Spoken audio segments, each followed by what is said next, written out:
விளையிற பூமியடா விவசாயத்தை பொறுப்பா கவனிச்சு சீரோவடா உண்மையா உழைக்கிற நமக்கு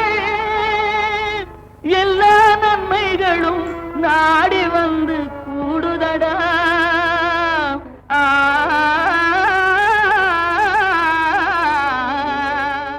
கன்னியாகுமரி மாவட்டம் நாகர்கோவில் வில்லுக்குரி பாறையடி குக்கிராமம் பகுதியை சார்ந்த விவசாயி திருமதி பி. செல்வி. இவர் மகளிர் சுய உதவிக்குழுவின் தலைவராகவும் அப்பகுதியில் பொதுமக்களுக்கு சேவை செய்யும் ஆர்வலராகவும் பணிபுரிகிறார். இவர் வேளாண்மை தொழில்நுட்ப மேலாண்மை முகமை திட்டத்தின் கீழ் எவ்வாறு பயனுற்றார் என வினவிய போது, திருமதி செல்வி, கன்னியாகுமரி மாவட்டம் வில்பாறையடி கிராமம். நான் இந்த விவசாய இதில் நான் ஒரு உறுப்பினராக ஏற்கனவே இருந்தேன். அதில் குருந்தங்கோடி யூனியனில் என்னை மாவட்ட குழு உறுப்பினராக எடுத்தாங்க. அப்போ எங்கள் கிராமத்தை பொறுத்தளவில் தண்ணி பிரச்சனை, ஏற்கனவே ரப்பர் வாழை தென்னையினால் எங்களுக்கு விவசாய நிலம் ரொம்பவும் பாதிக்கப்பட்டது. அதனால் நான் இதில் ஒரு உறுப்பினராக இருக்கிறதுனால எங்கள் விவசாயத்துக்கு எது தடையாக இருந்தாலும் எது பிரச்சனையாக இருந்தாலும் நான் மாவட்ட குழுவில் சொல்லி அதுக்கு தீர்வு கண்டுட்டு இருக்கேன். அது வேற எங்கள் இப்போ இந்த விவசாய நிலைமையிலையும் கூட ஏன்னா நிறைய வயல்கள் பூச்சி அழித்து இந்த வயலை அழிச்சிடலாமான்னு உள்ள சூழ்நிலை கூட ஆயிருந்து. ஆனால் நான் மாவட்ட குழுவில் சொல்லி அது குருந்தங்கோட்டிலேருந்து எனக்கு ஒரு உரம் கொடுத்தாங்க. அப்படி பல விதத்தில் இப்போ நம்ம ஆத்மா திட்டம் எனக்கு பல விதத்தில் நல்ல ஊக்கம் அளிக்கிறது.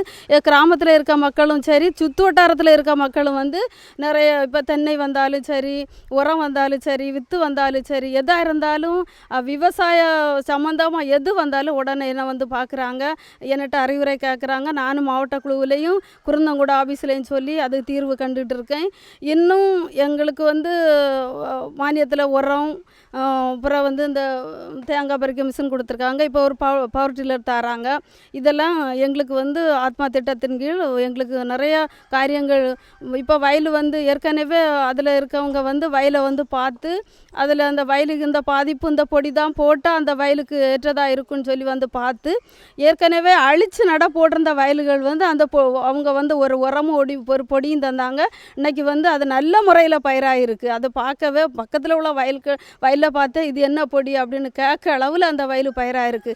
அப்படி நான் அவங்க சொல்கிற ஒரு ஆலோசனை இங்கே விவசாயிகளுக்கு சொல்கிறேன். அவங்க இப்போ நடவுக்கு இந்த உரம் போடலாம், அசோஸ்பைரிலம் பாஸ்போபாக்டீரியா, நடவுக்கு இப்படி, நாற்றுக்கு இப்படி, இதில் தொழு உரம் எவ்வளோ போடணும், ரசாயன உரம் எவ்வளோ போடணும், எத்தனை நாளைக்கு எத்தனை உரம் போடணும், அது விற்று எப்படி நம்ம தயார் பண்ணணும், நாற்று எப்படி பண்ணணும் அப்படின்னு சொல்லி எனக்கு நிறைய பயிற்சி கொடுத்துருக்காங்க. அதை நான் இன்றைக்கி வில்லுக்குரி ஏரியாவில் உள்ள விவசாய மக்களுக்கு ஓரளவில் என்னால் முடிஞ்ச அளவில் நான் அதை சொல்லி அவங்க பயன்பெறும்படி நான் செய்துட்ருக்கேன். ஆனால் இப்போ உள்ள பிரச்சனை எங்கன்னா நல்ல பயிராயாச்சு, நல்ல கதிராயாச்சு, ஆனால் எங்களுக்கு தண்ணி இல்லை.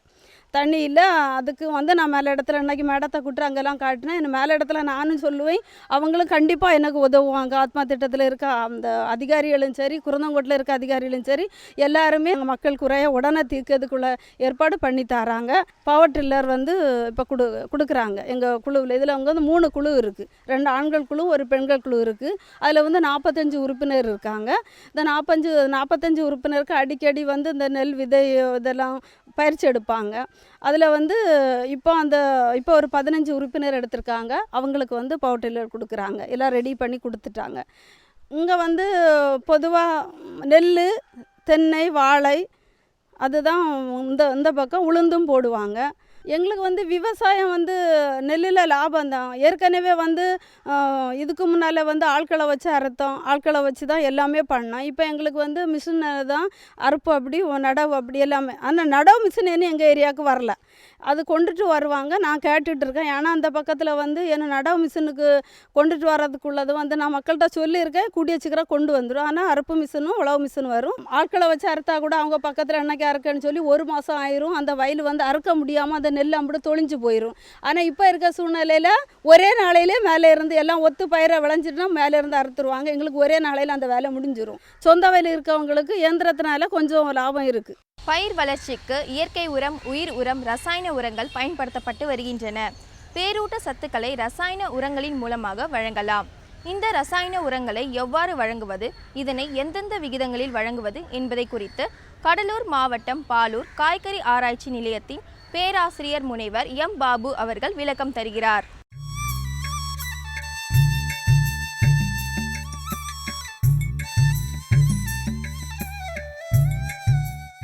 அன்பார்ந்த வேளாண் பெருமக்களே, இந்த ஒருங்கிணைந்த உர நிர்வாகத்தில்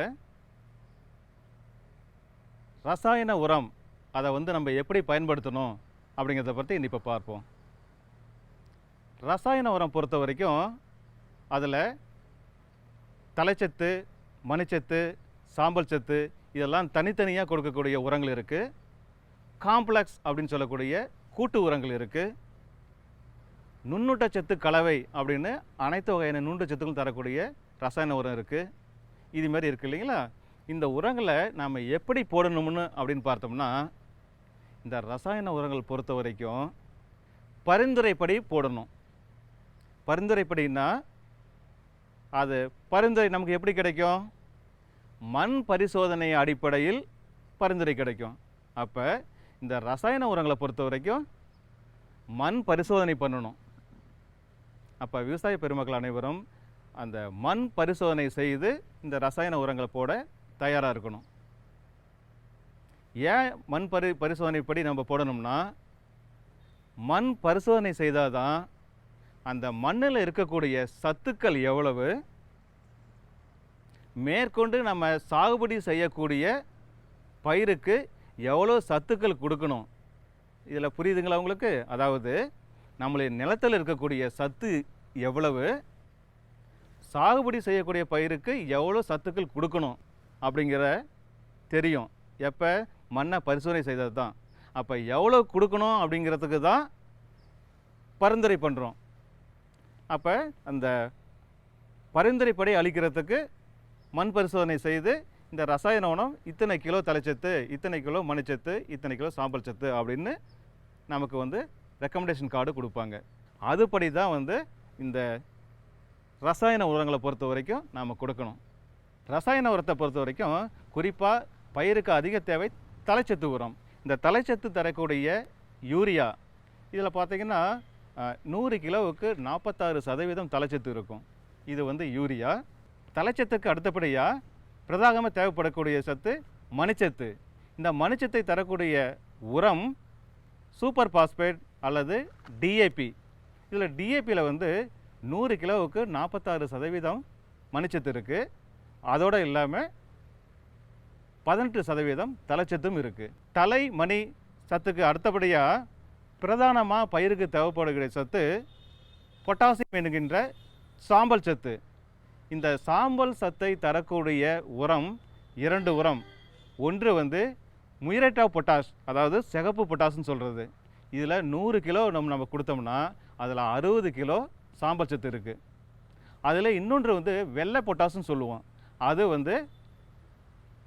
100 கிலோ கொடுத்தோம்னா 50 கிலோ இந்த சாம்பல் சத்தை கொடுக்கும். மண் பரிசோதனை பொறுத்த வரைக்கும் உங்கள் வயலில் வேளாண் துறையிலிருந்து வேளாண் அலுவலர், வேளாண் உதவி அலுவலர் அவர்கள் மூலியமாக இங்கே மண் பரிசோதனை எடுக்கும் முறையை தெரிந்து கொண்டு அந்த துறையிலே, வேளாண்மை துறையிலே மண் பரிசோதனை கூடம், மண் ஆய்வு கூடம் இருக்குது. இப்போ நம்ம கடலூர் மாவட்டம் எடுத்துட்டோம்னா அங்கே இருக்கக்கூடிய வேளாண் உதவி இயக்குனர் மூலியமாவோ அல்லது வேளாண் அலுவலர் மூலியமோ இருக்கக்கூடிய மண் பரிசோதனை கூடம் அங்கே கொண்டு போய் நம்ம மண் மாதிரியை கொடுத்து பதிவு செய்து கொண்டு வந்தால் குறிப்பிட்ட நாட்கள் உங்களுக்கு ஆய்வு செய்து என்ன பயிருக்குன்னு நீங்கள் கொடுத்துட்டு வந்தீங்கன்னா அதுக்கு உண்டான பரிந்துரை கொடுப்பாங்க. அதை கொண்டு நம்ம ரசாயன உரங்களையோ மற்ற உரங்களையும் எவ்வளவு போடலாம் அப்படின்னு நம்ம இட்டுக்கலாம். அந்த வகையில் நம்ம இந்த இயற்கை உரம் எவ்வளோ போடணும், நுண்ணுயிர் உரம் எவ்வளோ போடணும், இந்த ரசாயன உரங்கள் எவ்வளோ போடணும்னு அவங்க பரிந்துரை அதிலே இருக்கும். அதனால் இந்த 3 உரங்களையுமே போடுவதற்கு மட்டும் ஒருங்கிணைந்த உர நிர்வாகம் அப்படின்னு அர்த்தம் கிடையாது. இன்னும் சொல்லப்போனால் இந்த 3 உரங்களையுமே மண்ணோட தன்மைக்கு ஏற்பவும் பயிரோட தேவைக்கு ஏற்பவும் இடணும். அதுதான் ரொம்ப முக்கியம். இதில் பார்த்திங்கன்னா மண்ணோட தன்மைன்னா உங்கள் மண் காரத்தன்மையா இல்லை அமிலத்தன்மையா அப்படின்னு தெரிஞ்சுக்கணும். அதுவும் அந்த பரிந்துரையிலே இருக்கும். காரத்தன்மையாக இருந்தால் ஜிப்சம் எவ்வளோ போடணும்னு கொடுத்துருப்பாங்க. அமிலத்தன்மைன்னா சுண்ணாம்பு எவ்வளோ வந்து இடணும்னு கொடுத்துருப்பாங்க. இந்த உரத்தை விட மண் வந்து நம்ம கெட்டு இருந்துச்சுன்னா, அதாவது கார அமிலத்தன்மையாக இருந்துச்சுன்னா, இந்த ஜிப்சம் இடுறதா இல்லை சுண்ணாம்பு இடுறதா அதையும் சேர்த்துக்கிட்டு, அதாவது சீர்திருத்துதல், மண்ணை சீர்திருத்துதல் அதையும் செய்து இந்த ரசாயன உரத்தையும் விடணும். அதனால தான் வந்து மண்ணோட தன்மைக்கு ஏற்ப, இன்னொன்று பயிரோட தேவைக்கு ஏற்ப, அதாவது பயிர் வந்து குறுகிய கால பயிராக, இப்போ பயிர் வகை பயிர் நிலக்கடலை அதெல்லாம் பார்த்திங்கன்னா 2 மாதம் 3 மாத பயிர், வாழை தென்னை அதெல்லாம் பார்த்திங்கன்னா வருடக்கணக்க பயிர். அப்போ நீண்டகால பயிர், மத்திய கால பயிர். அப்போ பயிரோட அதுக்கு நீண்டகால பயிருக்கு அதிகமாக சத்து தேவை, குறுகிய பயிருக்கு குறைந்த அளவு தேவை. அப்போ பயிரோட தேவைக்கு ஏற்ப இதை தான் வந்து மண்ணோட தன்மை, பயிரோட தேவை, இது எல்லாம் வந்து அப்போ ஒருங்கிணைந்த உர நிர்வாகம். அப்படின்னா இந்த இயற்கை உரம், நுண்ணுயிர் உரம், ரசாயன உரம், இந்த 3 உரங்களையுமே மண்ணோட தன்மைக்கு ஏற்பவும் பயிரோட தேவைக்கு ஏற்பவும் இருக்கிற பேரை தான் ஒருங்கிணைந்த உர நிர்வாகம். அதனால் விவசாய பெருமக்களே, இந்த இப்போ சொன்னக்கூடிய இந்த மந்திரத்தை கடைபிடித்து அதிக மகசூல் பெற்று வளமுடன் வாழ வேண்டும் என்று கேட்டுக்கொண்டு விடைபெறுகிறேன். நன்றி, வணக்கம். இன்றைய நிகழ்ச்சியில் இடம்பெற்ற முன்னோடி பெண் விவசாயி செல்வி அவர்கள் கிராமங்களில் மின் பற்றாக்குறை இருந்த போதிலும் தன்னுடைய விடாமுயற்சியினால் எவ்வாறு முன்னேறினார் என்பதை குறித்தும், மற்றும் விவசாயிகள் மழையையும் வெயிலையும் பாராமல் தாங்கள் கஷ்டப்பட்டு உழைத்த பொருட்களுக்கு ஆன விலை பட்டியலையும், அது மட்டும் இல்லாமல் ரசாயன உரங்கள் பற்றிய நிகழ்ச்சியையும் பார்த்திருப்பீங்க. இவை எல்லாமே உங்களுக்கு ரொம்பவே பயனுள்ளதாக இருந்திருக்கும் என்று நம்புகின்றோம். உங்களது விமர்சனங்களும் கருத்துக்களும் வரவேற்கப்படுகின்றன. எங்களது மின் அஞ்சல் முகவரி ddagri05chennai@gmail.com. நன்றி, வணக்கம்.